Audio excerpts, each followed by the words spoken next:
골짜기를 다닐 때, 여러분, 음침한 골짜기라는 것이 무엇입니까? 우리가 쉽게 생각하지만 이게 해답은 그 뒤에 다윗이 고백한 형통의 그 음침한 골짜기를 다닐 때는 형통한 복을 무엇을 믿고 있었느냐?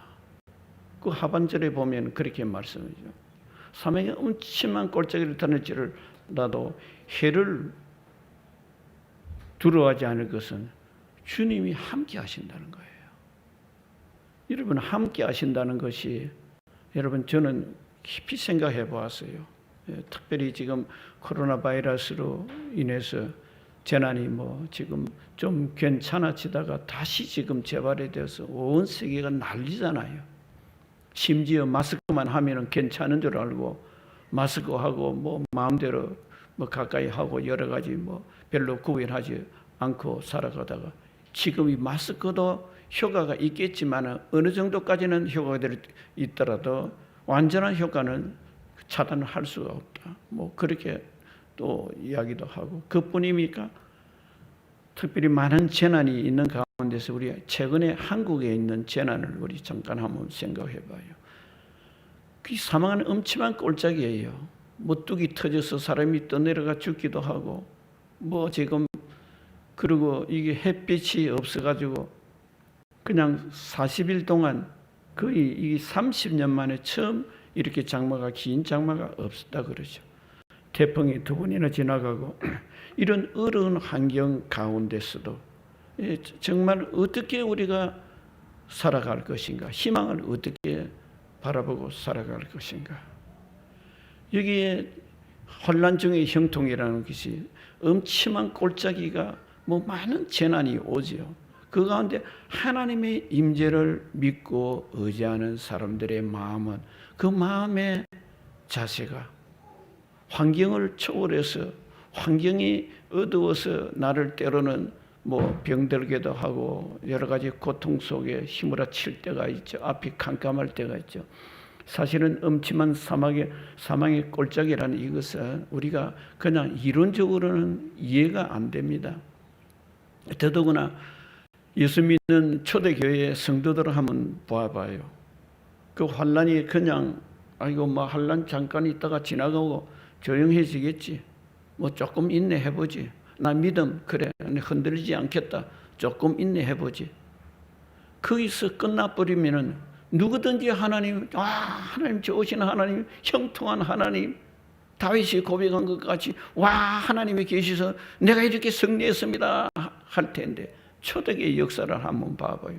초대교회뿐 아니에요. 오늘날 우리가 어저께 8.15 해방된 날이지 않습니까? 그 해방이 이때까지 우리가 한번 깊이 생각해 봐야 돼요. 과연 애국자가 누구냐? 우리가 애국자와 또 그렇지 않는 사람들의 마음은 결과가 어디 있겠어요? 그 시대에도 보면은 신실한 믿음의 사람은 형통한 복을, 그들이 삶을 그렇게 이끌어져 나가는 거예요. 그냥 하나님 좋으신 하나님이라고 외친 것이 아니라 몸이 상하고 깨어지고 고난 속에서도, 환난 가운데서도 어떻게 하면 이 민족을 살려야 될까? 하나님이 이 민족을 축복하실 것이다. 그래서 3.1 운동이 일어나고 상해에 건너가서 임시정부를 만들고 투쟁한 결과잖아요. 그 매국노가 누구냐? 저는 그 8.15 해방에 대해서 잠깐 그 글을 좀 읽어보면서, 오늘 예수 믿는 사람이 과연 하늘나라의 그 국가 나라를 위해서 내가 어떤 마음으로 정말 좁은 길을 걸어가면서 소수의 무리가 모였지만 그 안에서 진실로 내가 믿음의 마음을 가지고 살아가는 내 자신인가? 음침한 골짜기에서 형통한 복이라고 우리는 말은 하고 외치고 하지만 과연 내가 그것을 믿고 오지 않은가? 사실 저는 이런 말씀을 묵상하면서 말씀 하나님 어떻게 하든지 제가 말씀을 좀 실천할 수 있게 해주세요. 기도를 하고 그래요. 그 이번 주에는 이 환난주 형통하는 이 설교 제목을 갖고 기도하고 말씀을 준비하고 묵상하는 가운데 얼마나 괴로움이 많은지 몰라요. 하나님이 가만두시질 않는 것 같은 거예요.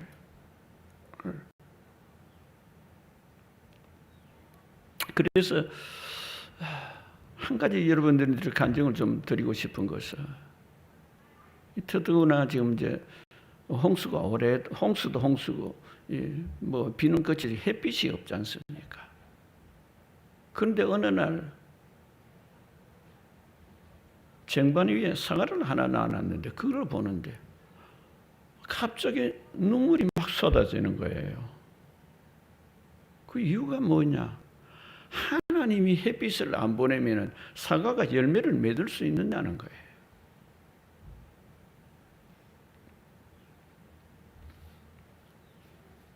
우리가 하나님이 함께 하신다는 것이 우리가 그냥 쉽게 보는 사물들, 일어나는 사건들,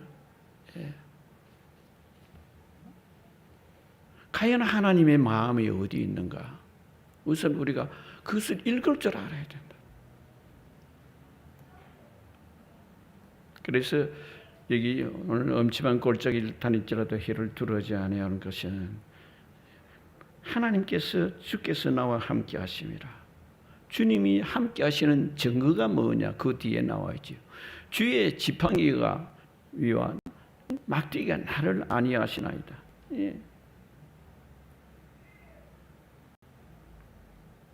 이게 무슨 말입니까? 이 양을 키울 때 주님의 이 목자가 이 막대기라는 것은 두 가지 일을 하죠. 하나는 양을 잡아서 그 먹잇감으로 삼으려고 오는 뭐 곰이나 사자나 뭐 늑대나 이걸 막는 방패가 되고, 또 하나는 이 양은 멀리를 보지 못한다는 거예요. 그렇기 때문에 목자가 이 막대기를 가지고 지팡이를 가지고 그 길을 바른 길로 형통한 길로 인도하는 것이 목자의 일인 거예요. 그게 하나님께서 그렇게 하신 다윗의 고백이에요. 우리가 이게 참 사망의 음침한 골짜기라는 것에 저는 이런 말씀 속에서 세 가지를 조금 이렇게 검토하고 넘어가야 될 것 같아요. 왜? 환난이 오는 이유가, 인간은 완벽한 사람이 아무도 없어요. 우리가 예수를 믿고 나서도 금방 뭐 새 사람이 되어서 성품이 금방 바뀌어서 누구든지 좋아하는 사람으로 그렇게 쉽게 바뀌어집니까? 아니거든요.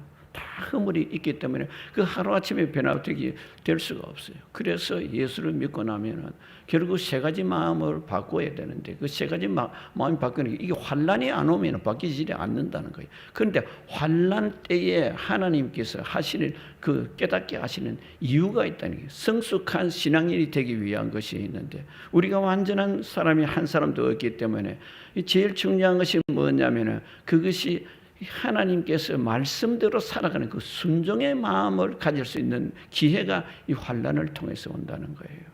지금 우리가 온 세상에 지금 뒤집히져가 난리잖아요. 그동안은 뭐 하나님 없이 뭐 살겠다고 뭐 예수 믿는 사람도 적당히 믿는 시대가 되어버렸잖아요. 그런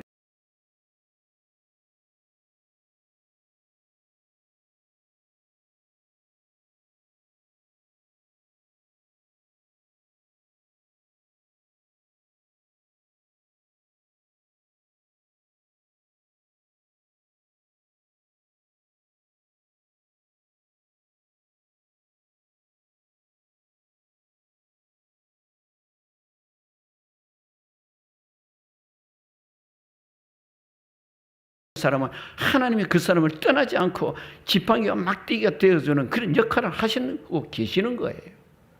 우리가 신앙이라는 것은 이거 분명히 우리가 알아야 돼요. 똑같은 고난이 오더라도 내 마음은 하나님이 사랑하기 때문에 나를 매를 치는 거로 그거 알아야 되는 거예요. 여러분 신앙이 대충 있는 사람들이야 뭐 하는 고난 오면은 뭐 그렇고 그렇지 뭐 하고 지나가 보는 사람이냐. 그 고난 가운데 자신을 돌이켜 보는 사람은 하나님이 정말 날 사랑하시는구나. 그거 깨닫는 사람이에요. 이것은 부모가 자녀가 잘 못해 봐봐요. 그 부모가 뭐 별로 자식이 관심 없는 사람은 그냥 내버려 두지만 진짜 사랑하는 자녀는 매를 들잖아요. 잠언서 22장 6절에도 그 말씀을 하시네요. 어릴 때의 아이들에게 바른 교훈을 시키라고 그렇게 말씀을 하고 있거든요. 그래서 매를 들으라고 분명히 말씀을 하고 있어요. 그렇기 때문에 무조건 우리가 환난이 올 때에 무조건 이것이 뭐 나를 뭐 이렇게 괴롭힘이니까가 아니라 하나님이 사랑하시는 증거 중에 하나로서 그 기회를 성숙한 하나님의 그 뜻에 받들어서 신앙을 제대로 가질 수 있는 그 마음의 계기로 회복되는 기회가 되시기를 주의 이름 축원드립니다. 그럴 때 자신을 돌이켜보고 반성해 보잖아요. 그 두 번째가 뭐냐? 엄침한 꼴을 뜰 때 우리가 하나님께서 매를 들 때에는 이게 어떤 기회가 있느냐? 마귀가 우리를 괴롭히는 때가 있다는 것이. 그것을 성경은 기록하고 있죠. 성경은 그 말씀을 분명히 말씀을 하고 있죠. 자, 이 마귀의 속성은 결국 무엇입니까? 넘어뜨리고 우리를 파멸시키고 장래의 희망 다 꺼내버리고 기대를 얻게 해서 절망시키고 그렇게 결국서 죽이려고 하는 것이 그것이 사탄의 공격이죠. 그런데 성경은 분명히 말씀을 하고 있죠. 마귀는 우리를 넘어뜨리려고 하지만은 하나님께서는 그것을 대적하라고 말씀하고 있죠. 야고보서 우리 4장 7절 보십시다. 읽어보십시다. 시작. 그런즉 너희는 하나님께 복종할지어다 마귀를 대적하라 그러면 너희를 피하리라. 여러분 우리가 마귀 대적한다는 이런 것이 뭐 좀 우습게 생각될지 모르지만은요.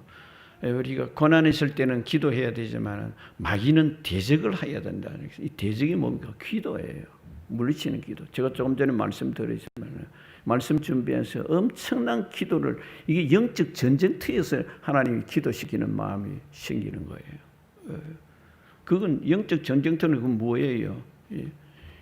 결국 사탄은 결국 우리를 멸망시키려는 그 이유죠. 그런데 성경은 분명히 말씀하죠. 그 엄침한 사탄의 유혹이 있다. 그 사탄의 유혹은 우리가 성경 속에서 찾아볼 수 있는 곳은 어디냐면 욥이잖아요. 욥은 동방의 의인이라 그랬어요. 그리고 하나님의 복을 내려서 자식들도 참 풍성한 그런 복을 누릴 수 있는 그런 환경에 놓여 있고 재물도 많고. 그런데 욥이 어느 날 욥에게 사탄이 와가지고 하나님께 대항을 해가지고 욥이 까닭없이 하나님 잘 믿고 섬기는 것 아닙니다. 욥을 한번 하나님이 진짜 신앙인인지 아닌지를 시험해 보세요. 하나님은 그걸 허락해 주셨다고 여기 1장에 보면 기록이 되어 있죠. 그걸 어떻게 됩니까? 그분이 누리던 온갖 복을 이 마귀에게 하나님이 허락한 것이 생명은 되지 말고 너가 시험할 거 다 해보라 그랬잖아요. 그리고 재산 빼앗고 자식들도 죽여버렸죠. 본인도 온지 악창이 나가지고 몸이 간지러워가지고 그렇게 끓고 앉아 있는 그 자리에 여기 2장 9절에 보면 뭐라고 기록했냐? 그 부인마저도 욥을 저주하면서 하나님을 욕하고 하나님을 떠나라고 그렇게 말씀을 하고요. 믿지 말라는 거죠. 여러분 참 저는 이 욥기를 보면서 참 위대한 그 욥의 고백이 뭐냐면 욥기 23장 10절에 있는 말씀이에요. 내가 가는 길은 나도 알지 못하고 오직 전능하신 하나님 내 길을 알게 하신다. 아시고 계신다. 그리 내 시작은 미약하지만은 나중에 하나님께서 반드시 형통한 길을 열어주신다. 나를 정금같이 나를 훈련한 나를 갈고 닦아서 이 고난을 통해서 통하면 정금같이 나오게 하리라. 여러분 정금은 순수한 금을 말씀하는데요. 정금이 뭐예요? 금을 만드는 데는요, 우리가 뭐 이론적으로는 잘 알잖아요. 그냥 금이 나온 데가 있는 거기 여러 가지 금속들이 섞여 있기 때문에 열을 1000도 이상 그걸 가열을 해야 비로소 거기에 순수한 금이 나온다는 거잖아요. 이 신앙에게도 신앙이 때로는 그런 고난이 오는데, 이 조금 전에 말씀드렸던 하나님이 우리를 연단시키기 위한 고난이 있는가 하면은 마귀가 시험을 통해서 주는 고난이 있다는 거, 이거 분명히 알아야 돼요. 예. 여러분 갑자기 기도하고 싶은 데 있죠. 그 기도하세요. 눈 뜨고 길 가면서 기도하세요. 그 간증이 많이 나와 있잖아요. 예.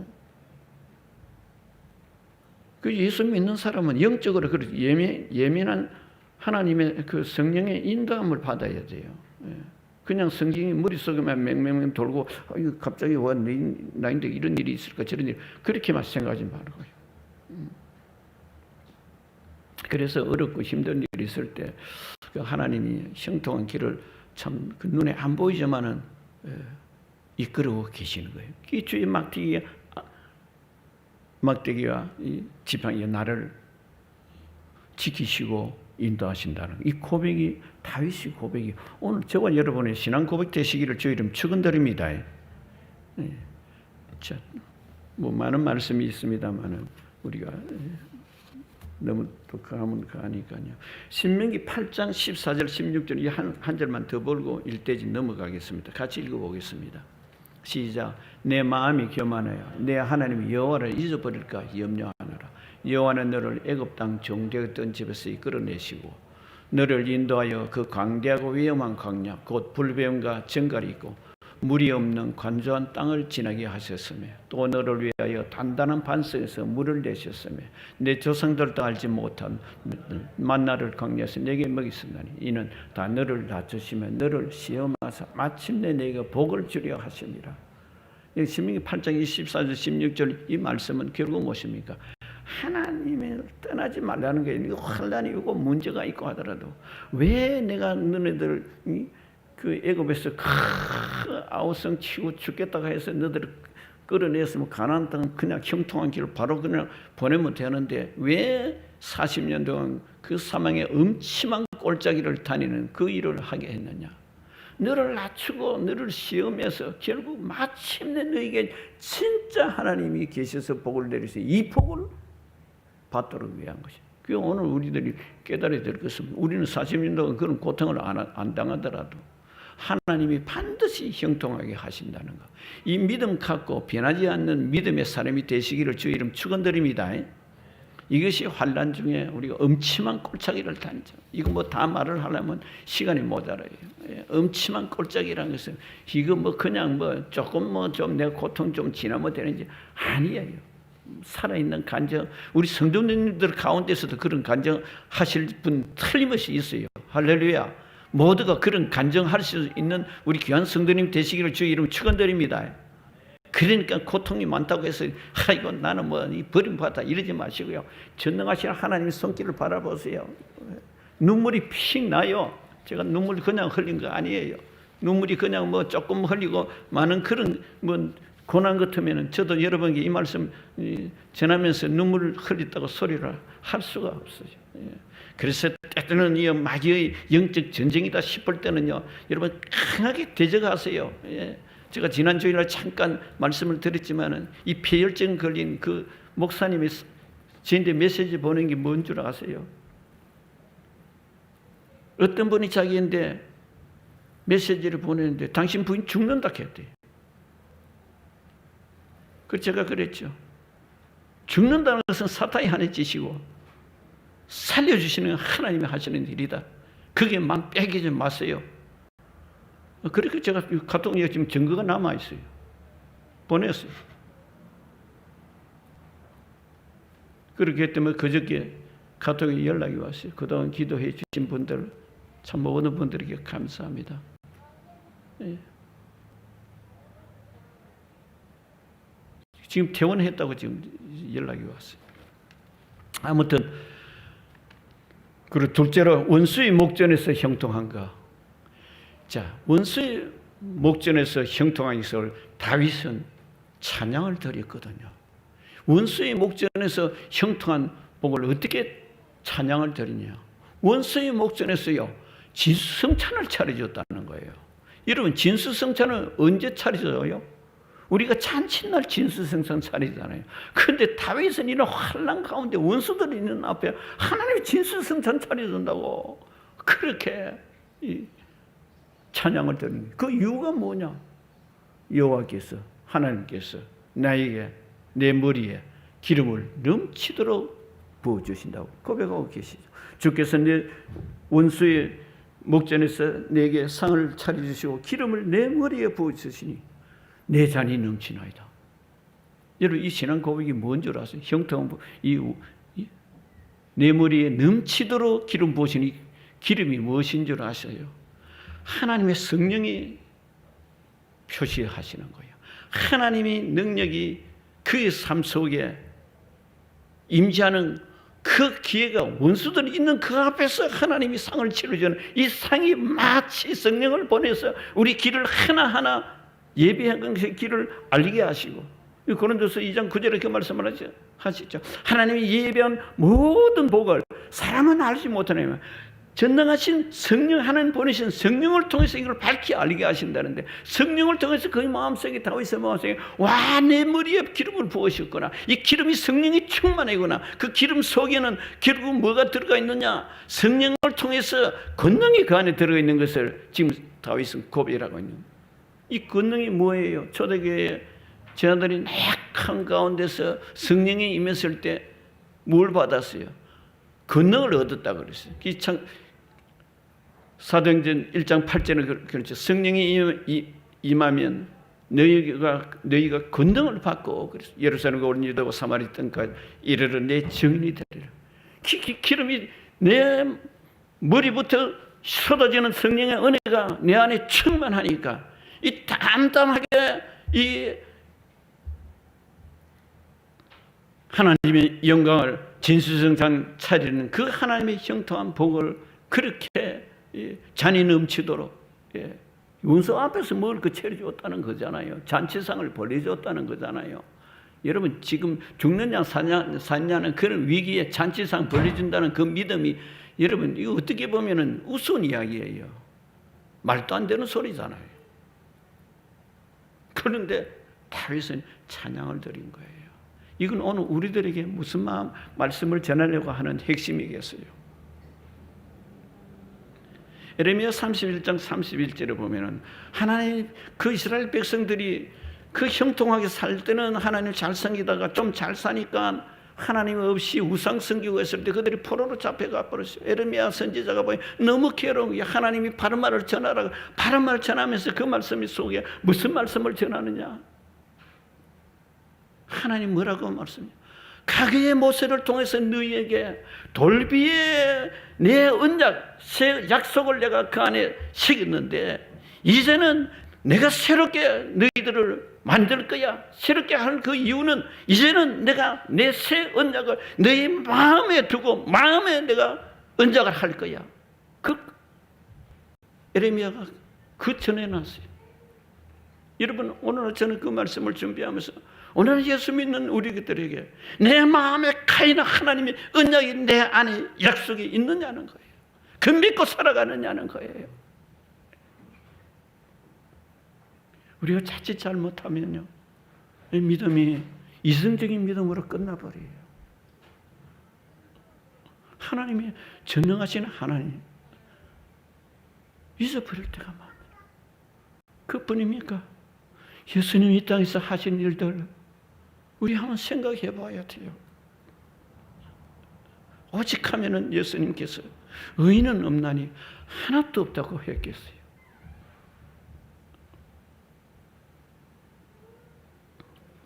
그래서 우리는 참 깊이 깨달아야 될 것은 원수의 목전에서 하나님의 형통하게 하시는 그 복을 찬양할 수 있는 귀한 성도님 되시기를 주 이름 축원드립니다.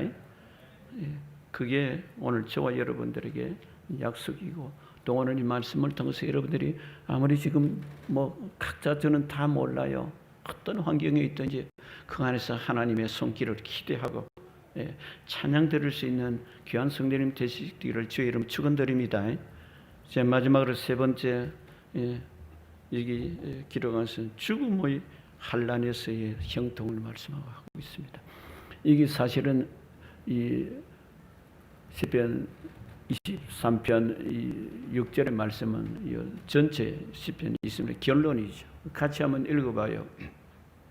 내 평생에 선하심과 인자하심이 반드시 나를 따르니 내가 여호와의 집에 영원히 거하리로다. 평생이란 것은 뭐예요?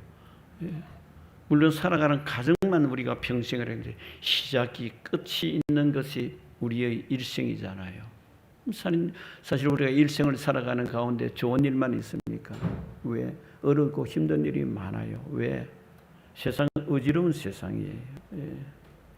뭐 예수 믿는다고 환경이 그냥 금방 새롭게 된 걸 우리가 뭐 환경을 바라보면은 이게 어디에 우리가 희망을 가지고 소망을 가질 수 있어요? 하나님이 약속하신 말씀 속에서 이 하나님이 나를 위한 모든 것. 그래서 우리 죽음의 이 고통, 사망의 꼴짝이에서 우리가 형통한 복을 받는 것, 환난에서 이것은 오늘 우리가 좀 깊이 생각해봐야 되겠어요. 예수 안 믿는 사람들이 일생을 한번 생각해봐요. 그냥 부귀영화가 자기 일생의 목적이에요. 그들이 잘 먹고 잘 살고 평안한 가운데 사는 것 같아도 많이 가지고 많은 것을 소유하고 지위와 명예를 얻었다 하더라도 그들이 과연 예수 믿는 사람의 그 행복한 마음을 간직하고 살아가냐? 절대 그렇지 못해요. 예수 믿는 사람은 삶의 목표관이 달라요. 목적이 달라요. 움켜쥐면은 잘 살고 행복한 것 같는데 그건 안 믿는 사람들이 하는 일이에요. 예수 믿는 사람은 움켜쥐는 것이 아니라 가진 거 나눌 줄 아는 사람이에요. 열심은 또 누구보다도 더 많이 해요. 그러면서 주일날은 하나님 섬기는 날로. 미국 개척 당시에 한 일이 있지 않습니까? 금을 캐러 똑같이 두 부류가 갔는데 한 부류는 예수 믿는 사람이고 한 부류는 예수 안 믿는 사람이 금 캐러 갔다고 그러잖아요. 그러니 어때요? 예수 믿는 사람은 주일 하면 하나님 예배드리고 쉬었다는 거예요. 그 예수 안 믿는 사람은 주일도 없이 뭐 그냥 일을 해서 돈을 많이 벌었다는 거예요. 돈은 많이 벌었는데 그걸 가지고 이제 돈은 많으니 뭘 쓰느냐? 어디다가 쓰느냐? 이제는 자유해방이다. 마음껏. 결국 세월이 지나고 보니까 돈 많이 벌인 거 돈이 다 탕진돼 버렸더니 예수 믿는 사람은 그 가진 것 가지고 얼마나 부귀영화를 누리고 행복하게 살아가냐. 오늘은 세상이 아름다운 세상으로 만들어가는 사람이 누구예요? 예수 잘 믿고 하나님 잘 섬기는 사람이에요. 그래서 죽음의 환난에서 우리가 오늘 죽음이라는 이 마지막 우리 내용을 잠깐 살펴보면요, 우리가 예수 믿으면서 여러 가지 힘든 일이 많지만 그 가운데서 하나님의 약속이 뭐냐는 거예요. 하나님께서 약속한 것이 사도 요한을 통해서 하나님이 약속하신 것이 있죠. 밤모습에 유배가 있는 가운데 하나님의 환상 가운데 하나님이 세계 천국을 보여주셨잖아요. 그 천국이 우리 같이 한번 읽어봐요. 계시록 21장 1절에서 2절 먼저 한번 같이 읽어봐요. 너무나 그 천국의 아름다움이 있어서 표현을 마치 신부가 남편을 위하여 단장한 것 같더라. 자, 우리 같이 읽어봐요. 시작. 내가 새 하늘과 새 땅을 보니 처음 하늘과 처음 땅이 없어졌고 바다도 다시 있지 않더라.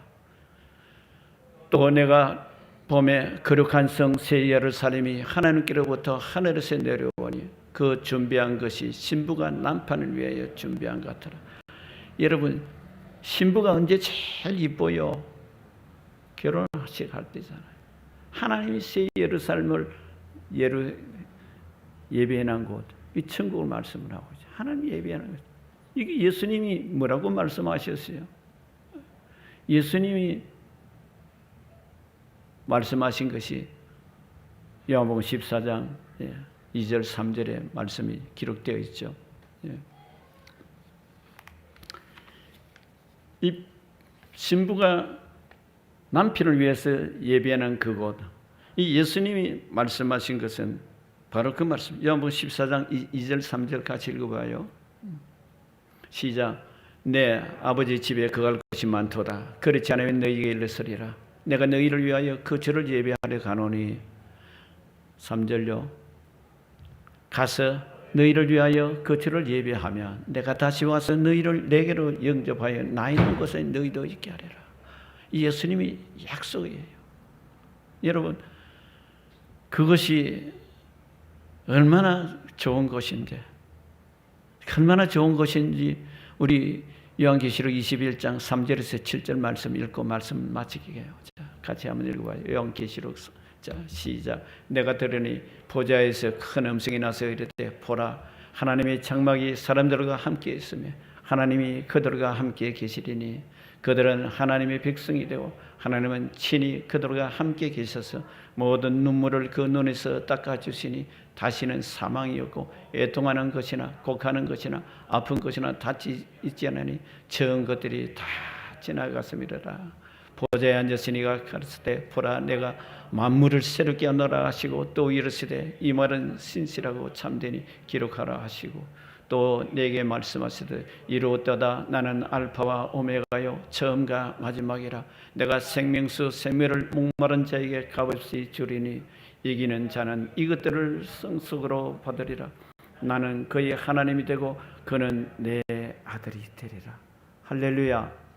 눈물 없고 해함도 없고 상함도 없는 그것을 하나님이 예비하는 약속이에요. 그게 천국이죠.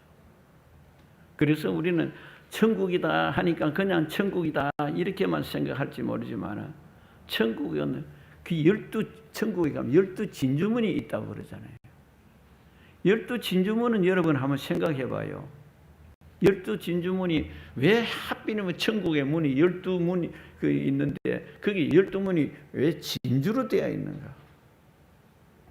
말씀의 결론을 내면서 이 진주가 만들어지는 조개 속에서 만들어진 과정이 우리 신앙 연단하고 환난 당했을 때 연단한 것 같다는 걸 의미하고 있어요.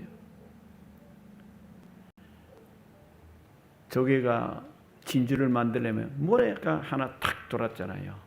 아파요. 그러니까 모래를 감싸야 되니까 거기 속에 있는 온갖 그 힘을 다 기울여 가지고 이 모래를 덮잖아요. 감싸기 시작하잖아요. 이게 세월이 지나면은 그것이 아름다운 진주가 되는 거 우리가 다 알고 있잖아요. 이 속에 우리가 배워야 될 오늘 환난 때의 이 형통의 복을 우리가 생각하면서 이 진주가 만들어지는 과정이 바로 우리가 환난이다. 이 환난 속에서 하나님의 깊으신 뜻을 우리가 배워야 된다. 그것이 뭐냐? 우리가 하나님의 말씀 속에서 기도해야 되고요. 기도해야 되고 우리가 하나님 말씀 안에서 우리가 끝까지 흔들림이 없는 약속의 말씀을 받고 믿음에서 흔들림이 없는 그 믿음 가지고 우리가 앞으로 나아가야 될 것을 결론을 말씀을 하고 있죠. 그렇기 때문에 우리는 그 가운데 기도하고 하나님의 약속은 반드시 이룬다. 그리고 우리가 반드시 이룰 때까지는 내가 인내해야 된다. 오늘 이것이 교훈의 환난 때의 형통한 복을 받는 사람, 특별히 다윗이 그렇게 찬양한 그 찬양이 저와 여러분이 찬양 고백이 되시고 승리자가 되시기를 주의 이름 축원드립니다. 우리 기도하십시다. 우리 말씀 묵상하면서 하나님, 내가 이 시편 23편을 알고는 있습니다. 과연 내가 지금 당하고 있는 일과 내가 지금 현재 온 세상이 지금 이렇게 어지럽혀져 있는 이 환경과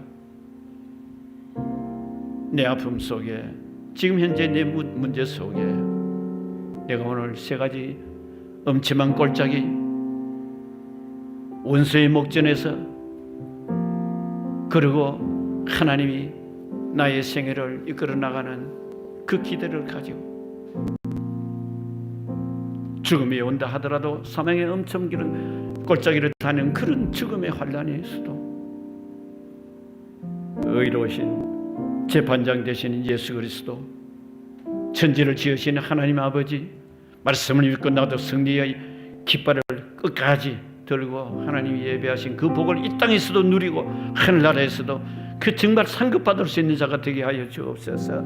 우리 한번 주여 일장하고 기도하겠습니다. 주여, 좋으신 아버지 은혜와 사랑을 감사하고 감사합니다. 하나님 주신 약속을 우리가 변치 않고 결정을 드리십니다. 주님 감사하고 감사합니다. 주님의 선하신 인도하심, 영원히 가는 그 마음을 변치 않도록 인도하여 주옵소서. 아버지 인도하시고 이끌어 주시옵소서. 주님 인도하시고 이끌어 주시옵소서. 간절히 원합니다. 오 할렐루야, 할렐루야. 믿음의 성리자가 되게 역사하여 주옵소서.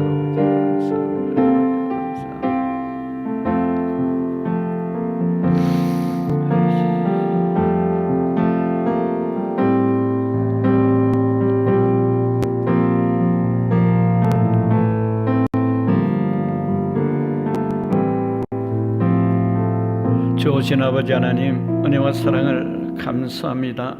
사랑하는 성도들, 아버지 오늘 우리가 말씀을 통해서 때로는 환난이 하나님께서 우리를 바른 길로 갈 수 있도록 인도해 주는 기회가 될 때도 있지만은 때로는 원수 마귀가 우리를 넘어뜨려서 결국 파멸시키라는 그런 때도 있습니다. 하나님, 우리는 완전히 약속의 말씀을 믿고서 간절히 하나님이 살아계시고 우리를 위하여 고난당하신 예수 그리스도를 믿고 우리가 성령의 인도함을 받아서 잔이 넘치는 하나님의 사람으로서 당당하게 환경을 다스리는 능력 있는 귀한 성도님들 모두가 되게 하여 주시옵소서. 이 한 시간에 질병, 고통, 문제 속에 빠져있는 성도들이 있습니까?